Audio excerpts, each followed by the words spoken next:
ঘড়ি দেখে নয়, সন্ধি পুজো শুরু হয় তামার পাত্র দেখে।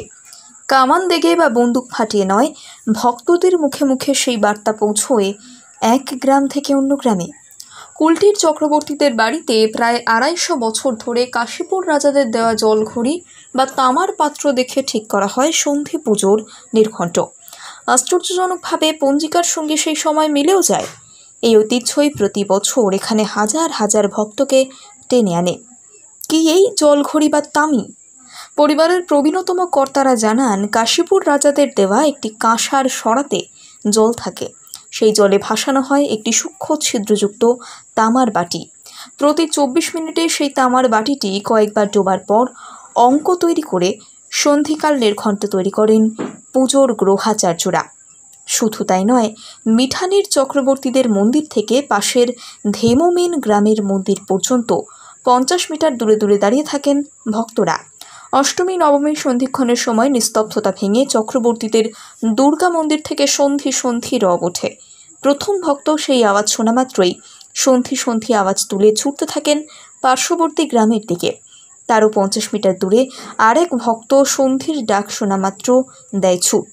বার্তা এইভাবেই রিলে সিস্টেমের মাধ্যমে পৌঁছে যায় এক গ্রাম থেকে অন্য গ্রামে, মন্দিরে মন্দিরে। এ তো গেল সন্ধি পুজোর বিশেষত্ব, কিন্তু পুজো শুরু কিভাবে? পরিবার সূত্রের খবর, এখানে মা দুর্গার রূপও আলাদা। প্রতিমা সাবেকি হলেও কার্তিক গণেশের অবস্থান উল্টো। মা দুর্গার ডান দিকে কার্তিক আর বামে গণপতি। দশমীর দিন বিসর্জনের আলাদা নিয়ম। বিদায় বেলায় মাকে দেওয়া হয় পোড়া মাছের ভোগ। আগে পশু বলি হলেও এখন তা বন্ধ। সেই বলির খড়গ ধোয়া জল খেলে নারীর বন্ধ্যাত্ব দূর হয় বলে বিশ্বাস ভক্তদের। ঘড়ি দেখে নয়, সন্ধি পুজো শুরু হয় তামার পাত্র দেখে।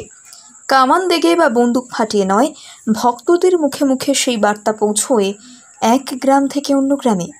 কুলটির চক্রবর্তীদের বাড়িতে প্রায় ২৫০ বছর ধরে কাশীপুর রাজাদের দেওয়া জলঘড়ি বা তামার পাত্র দেখে ঠিক করা হয় সন্ধি পুজোর নির্ঘণ্ট।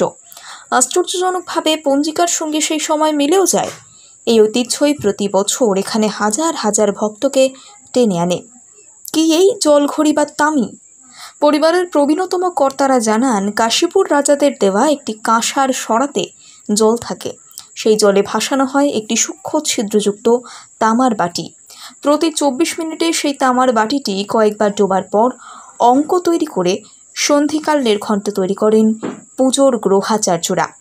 শুধু তাই নয়, মিঠানির চক্রবর্তীদের মন্দির থেকে পাশের ধেমোমেন গ্রামের মন্দির পর্যন্ত ৫০ মিটার দূরে দূরে দাঁড়িয়ে থাকেন ভক্তরা। অষ্টমী নবমী সন্ধিক্ষণের সময় নিস্তব্ধতা ভেঙে চক্রবর্তীদের দুর্গা মন্দির থেকে সন্ধি সন্ধি রব ওঠে।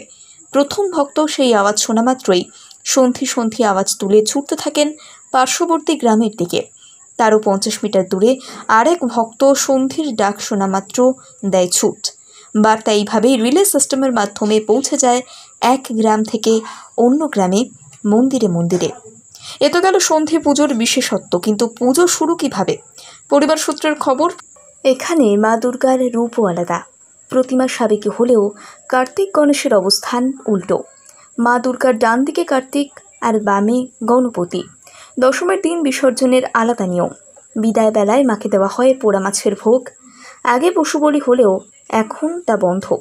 সেই বলির খড়গ ধোয়া জল খেলে নারীর বন্ধ্যাত্ব দূর হয় বলে বিশ্বাস ভক্তদের।